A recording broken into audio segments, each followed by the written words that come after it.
neighbor, welcome back to another episode of I Got It Wrong on ARTV. My name is John, and all the way back in 2013, I reviewed the mammoth fourth album Sempiternal by the, at the time, metalcore band Bring Me the Horizon. You should know how this works by now though. I Got It Wrong is where I scrub through the lowlights of my reviewing career, and I pinpoint why I feel like my take was off, either due to changing opinions, lack of understanding, or some random fault or bias that clouded my original take.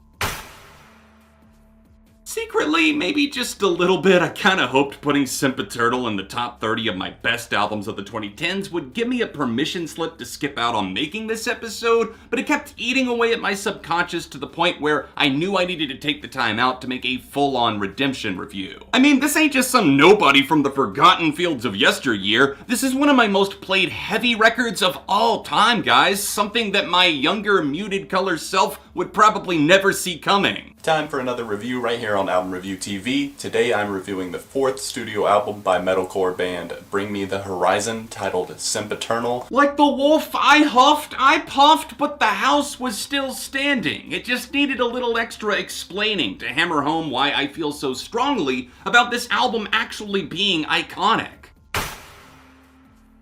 For the most part, like I said, I could not get into their music at all. It was just too much. Too intense almost for me. That's not usually my thing, but this record is much more accessible. Cat's out of the bag. I wasn't exactly that keen on Bring Me the Horizon until Sempiternal. Maybe that's not a huge surprise, it was easily their most accessible album up to that point in time, but I was just starting to drift away from what I guess I would call the MySpace scene. It's really not fair to totally lump them in with that, but everything I knew about this band was from all of my scene friends constantly rotating tracks from Suicide Season as their profile songs, and it got really old really fast. Sempiternal was the flaming arrow shot from the heart straight to the pit of destiny. And now looking back at their surprisingly accomplished careers so far, this is a defining moment for them, or really any other band. It would be just that. It's a body of work that dares to take risks without pulling punches, a live wire electrical spark that veers from brutal to emotionally gutting at the drop of a hat. Even though there is a little bit excessive language, I don't recommend it if, for the younger listeners, definitely not. Because there's some harsh language on this one. Thank goodness 2013 fresh out of Christian school John was on the lookout, otherwise all of the kids would have been bleeding from the ears while swearing up a storm with 666 tatted straight on their forehead. Forgive me, it takes time to outgrow subtle brainwashing. But it does bring up an interesting point in regards to the tone of Sempiternal, which is often very aggro when it comes to the topic of faith and religion.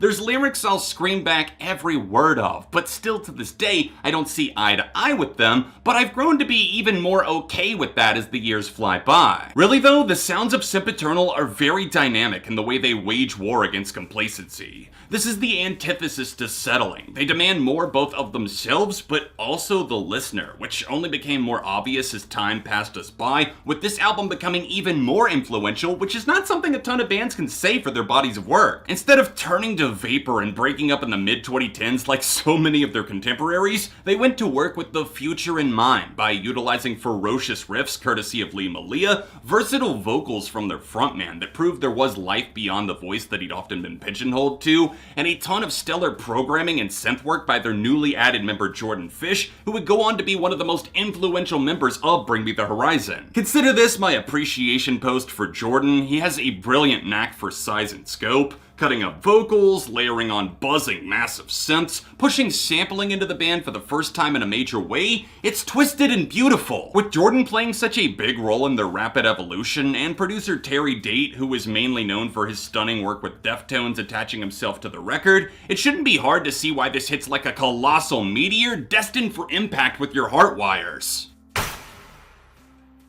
I don't normally like to just go over songs from an album in order, but come on, it's Sempiternal. Let me talk about each cut blow by blow, since otherwise I'm probably not going to be happy with the review and we just have to do this again in 5 years. The first half of the album, right after Can You Feel My Heart, that song's just a little bit weird to me. It just seems a little bit out there. It's like I said, they played very heavily on the experimentation on that track, and they just did not really apply that to the rest of the album. Opening up with such a brash flurry of menacing synths, pounding drums, and off-kilter guitars made for an obvious question mark when I first played through Sempiternal, but the grower, not a shower method proved to be true, since Can You Feel My Heart is like a barbed wire electric fence laced with piercing vulnerability. Everything in the mix commands your attention the second it passes go, setting off a timer like a trap at a Saw movie, except this time you're actively not trying to escape. The House of Wolves follows as a more traditional bring me the metalcore take, except with delightfully melodic guitars running through the hook, sprinkling in a cleaner sound without ruining the headbanging appeal that's clearly dominating the entire track. I love how frazzled and reckless Ollie's headspace feels through those clenched teeth. He tears at a nerve ending viciously, while everyone in the band lands some big blows, including my man Matt Nichols on the drumming, and that breakdown? That really flips the perfecto switch. Empire Let Them Sing is Bring Me the Horizon's magnum opus on an album that I would describe as the exact same thing, a magnum opus. Call it a hot take, I don't care. It's exceptional in every way. Loud, but not without reason, barbaric yet unbelievably catchy. Wrapping the listener around your finger in the first 5 seconds of a song is borderline impossible modern day with our short attention spans, but the way It's the Start of the End, Surrender the Throne opens Empire, you know the dynamite lever's going off soon, and it's that high level of intrigue that catapults this so far ahead. Gnarly riffage creates a smoke show that Matt drives away with his drumming. There's really a high sense of showmanship here. Imagine like Deftones, but less dreamy and more angry about religion? Hell is described as both a literal and metaphorical place pretty often throughout Sempiternal, but it's not always used to just talk about religion, and that leads us to the next moment, Sleepwalking, a massive stadium-ready hit for the boys, but a very personal one at that, as Ollie Sykes describes his own personal hell, that being addiction. I admire how the open wounds hide in plain sight. That's just great songwriting. The entire track actually is a not-so-quiet cry for help set to dark electro-charged rock pulsations, as the words being sung conflate to being trapped in your own cycle, maybe lost in your own world, not being able to break free of this internal current that's holding your body in limbo until you've had your fix. Go to Hell for Heaven's Sake is a monster earworm, possibly the single catchiest song Bring Me had written up to that point in time. The burning rhythm guitar constantly brands the sheep like an airplane writing a message you can't miss in the sky. There's no question about, oh, is this song full of rage or nah? Like, yeah, obviously. But the creative fusion they display with those proggy guitars and droning keys, those outclassed any expectation you could have possibly had coming into the Sempiternal era. Now at the halfway point, the song that could make or break your 11-song album, we arrive at what could have easily been the album's opener, Shadow Moses. But I'm so glad that they didn't go that route, and initially I probably wouldn't have said that. Can You Feel My Heart is a way cooler way to get thrown straight into the fire. This is the perfect diffuser to quickly recharge their batteries, set the gears in motion, and then do nothing but slay dragons for the remaining 4-minute run. I mean, seriously? Going nowhere never sounded like so much fun. This is an all-time anthem. And The Snakes Start to Sing comes next, and I've gotta say, this is a super powerful song to toss into a night drive playlist. I can't tell you how many times I've used this song to clear my head. Its sparse abandonment is locked away with an isolated meaning that apparently Ollie and his parents are the only ones that are ever gonna fully understand. The would've been, could've been, should've been is tightly coiled around a lot of animal-themed imagery and a really clean guitar tone that's among my favorites they've ever laid down. Something about Seen It All Before, just, the lyrics feel a little bit generic on that one, Seen It All Before. I mean, like, that's something that so many people talk about. Hi, Seen It All Before. I'm sorry that I've pretty much always singled you out as my least favorite song on the album, and you know what? Maybe that is still true for me, but I really have come to bond with this song over time, despite my qualms over some of the more generic tendencies. Does anyone else feel me when I say that this low-key sounds like a brand new song, as in the band Brand New and the way that Ollie sings the chorus and even the guitar and drum patterns leading up to that? I think it's probably the vocal layering that does give it that effect and an extra twist,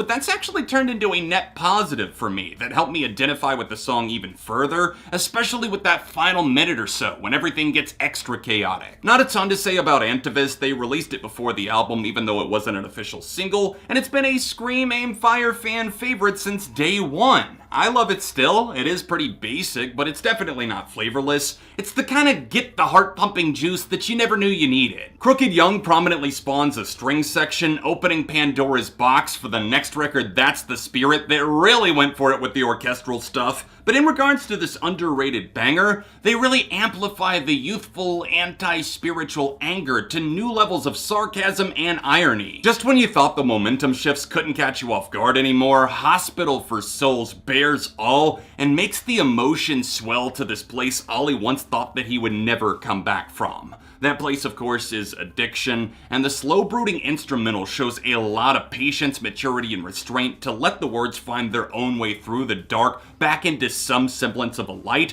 closing the book on an exceptionally rough chapter of life. Looking back, 2013 was an important year in music, as many producers, musicians, and songwriters started to fully understand the power of embracing several genres under one project and thinking outside of the box without sacrificing longevity. Granted, it's played out many different ways depending on who the artist is, but the corner Bring Me the Horizon turned here was a milestone achievement neither they or their fans will ever forget. One of the most surprising listens of the year for me. Did not really expect to like this album at all, like I said, or it just, at least mediocrity is what I was expecting. So it's a 4 out of 5 for me. Surprise, surprise, I now think this is easily the band's best full-length album. The bonus tracks are incredibly good too, please go listen to those. And if this episode of I Got It Wrong taught you anything, it should be that 1, Sempiternal means never ending, and 2, Jordan Fish once retweeted my top 10 Bring Me countdown, so I'm automatically right, and you have to agree with me when I call this a 5 out of 5. Them's the rules, I don't make them, I just break them, so cut your losses and hit the like button while you're sulking down there in the comments, and subscribe for the love of music, because I'm just kidding, we're all neighbors here, and if you're not one, you can become one by joining the discussion down below. It was a long road to get here, but I'm happy that this is finally out. Thanks for the love that you've been showing this series, and I'll leave you with a few other Horizon-themed videos on screen now. Bye!